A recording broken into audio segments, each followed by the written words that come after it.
আজই ডাউনলোড করুন আর এনজয় করুন আপনার পছন্দের শো।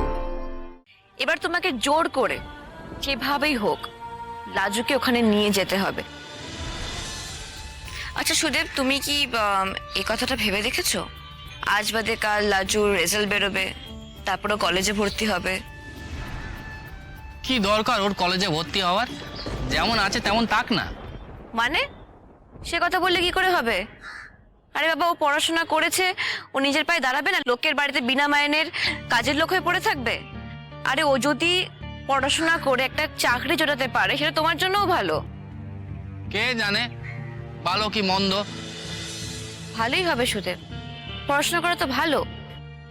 এবার দেখো, ও যদি এখানে থাকে তাহলে ও শহরের কলেজে ভর্তি হবে। এবার তাহলে ওর শহরের জীবনের সঙ্গে পরিচয় শুরু হবে, ও সমবয়সী ছেলেমেয়েদের সঙ্গে বন্ধুত্ব হবে। ছেলে কেন? এ তো মেয়ে, মেয়েদের কলেজে লেখাপড়া করলে। সেটা হয়তো এখানে হবে না সুদেব, কারণ এখানে কলেজে না ছেলেমেয়েরা একসাথেই পড়ে, কোয়েড, বুঝতে পারলে তো? আর ধরো এখানকার ছেলেরা না গ্রামের ছেলেদের মতো নয়।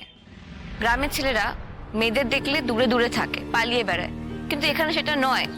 এই শহরটা না ধরো একটা গোটা আলাদা একটা পৃথিবী। এখানে কালচারটাই আলাদা। এখানে এক ক্লাসের ছেলে মেয়ে না বন্ধু বন্ধু হয়, গলা জড়াজড়ি করে ঘোরে। এখানে ওরা একে অপরের বাড়ি যায়, কখনো দরকারে ওরা একে অপরের বাড়িতে থেকেও যায়। এ আবার কেমন কথা? ছেলে মেয়ে গলা জড়াজড়ি করে হ্যাঁ? সেটা খুব স্বাভাবিক এখানে, সেটা নিয়ে এখানে কেউ কিছু ভাবেও না।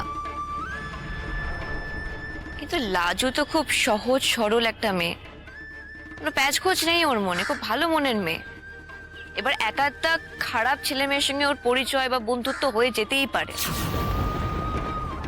আর সত্যি কথা বলতে লাজু একটা কম বয়সী মেয়ে, দেখতেও ভারী মিষ্টি, খুব সুন্দর দেখতে।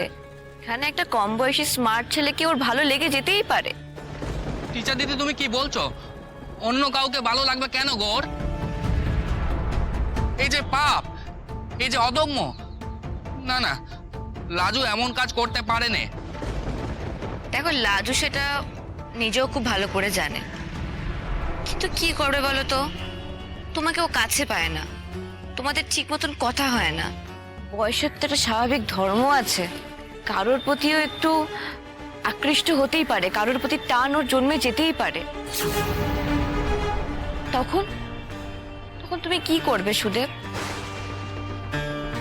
আর বেচারা লাজুই বা কি করবে? এখানে এখানে কেউ ওকে সরল দেখে সাদাসিধে ভেবে ওর ফায়দা তুলতে পারে। আমি এটাই ভাবছি যে এখানে কি ওকে ফাঁসিয়ে নিয়ে বা ম্যানিপুলেট করে যেন কিছু না করে বসে। তুমি বুঝতেই পারছো তোমাদের ওখানেও সেটা হয়। তোমার ওই মাসি না পিসির মেয়ে পালিয়ে গিয়েছিল না?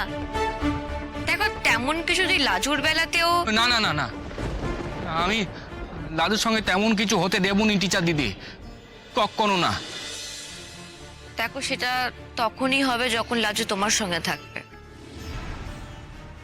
সুদেব দেখো, অনেক হয়ে গেছে নিজের বাড়ির লোকেদের ভয় পাওয়া, বাড়ির লোকের কথা শোনা।